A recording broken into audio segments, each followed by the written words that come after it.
Greetings and welcome to a Prayerful Pause. My name is Nancy Woodworth-Hill, and amongst other things, I'm a spiritual director. Today we're going to explore praying through icons, a window looking out on eternity. I have kept this icon on my desk in prayer corner for many years.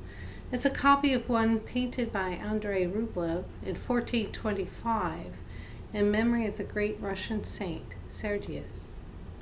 Now the word icon comes from the Greek icon, meaning image or resemblance, and this word is most often associated with a particular kind of religious art, and only much later with the small symbols used on a computer screen. It may be helpful to understand an icon by putting it in opposition to an idol. When one worships an idol, the idol is where the worship ends. Modern idols can be many things: ideas, people, any entity where we place our hearts and our trust and desires that is not God or of God. It's an important distinction to reflect on, as it's like right-sizing one's relationship with oneself, with others, and with creation, and with the divine.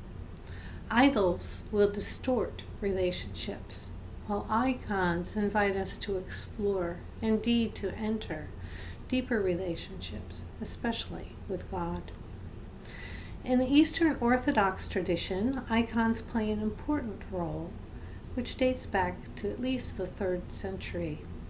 They offer a sacred portal to communion between earth and heaven. Many think of this portal as a doorway or a window through which we bring our eyes to gaze and our heart to rest in the divine. An icon proclaims God's kingdom, giving a glimpse of heaven, which is often revealed gradually as one gazes over time. An icon is like a window looking out on eternity. Icons are written to lead us into the inner room of prayer and bring us closer to the heart of God. Each element of an icon is symbolic, pointing to some spiritual truth about God. Christ, the saints, and angels all have halos, and angels have wings because they're messengers. Color is important as well. Gold represents the radiance of heaven. Red is life on earth. Blue is the color of heaven. White is the uncreated light of God, most often showing up in icons about the resurrection and transfiguration. If you look at icons of Jesus and Mary, Jesus wears a red robe with a blue outer garment, signifying God become human. And Mary wears a blue robe with a red overgarment. She's been granted gifts by God. The word gaze is an appropriate one with its sense of focus, fixing one's eyes on with a steady intent. When praying with an icon, one wants to gaze upon the icon. The icon shapes the perspective of the divine, thereby inviting an aspect of the mystery to enter one's soul. In Orthodox churches, it's not uncommon to see an individual kiss an icon of Christ. To do so is to show love towards Jesus Christ himself. So as with other practices, we'll talk about a beginning, a middle, and an end. So one needs to prepare. If you have a regular place or time of prayer, make room for an icon of your choice there. If you don't have this as part of your regular prayer practice, consider where you will prepare a place. Get comfortable. Perhaps you can begin by attending to your breath or any other way that feels right to you as you prepare to gaze. Perhaps light a candle or burn some incense, further enhancing this atmosphere of prayer. Give yourself time, about 10 to 15 minutes in all, to start. Simply gaze at the icon. Remain still and silent. Look at it. Notice where your eye is drawn.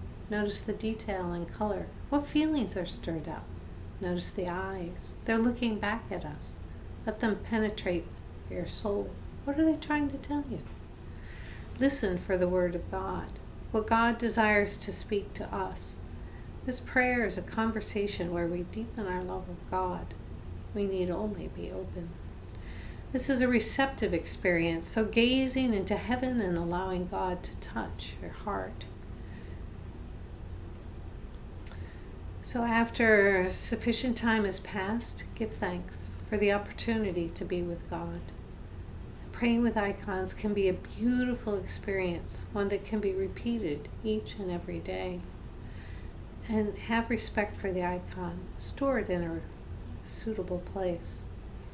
So a few words about this icon. Using Henry Nouwen's description, this icon is about living in the house of love. It's the three angels who appear at the Oak of Memory, who eat a meal with Sarah and Abraham and announce the birth of Isaac. So we notice the colors in here, the red and the blue, the green, the translucent bit. They all tell us something. And in many ways, this icon is also about God's mission in the Trinity. The Oak of Memory, for instance, can become the tree of life. The lamb that Abraham offered to the angels becomes the sacrificial lamb, the center of the icon. And you can notice the different ways that the hands of the three angels are pointing. What I love most about this icon is that there is a place for me. I feel drawn up into the love of God for His creation. I am fed at this table. I am well loved here.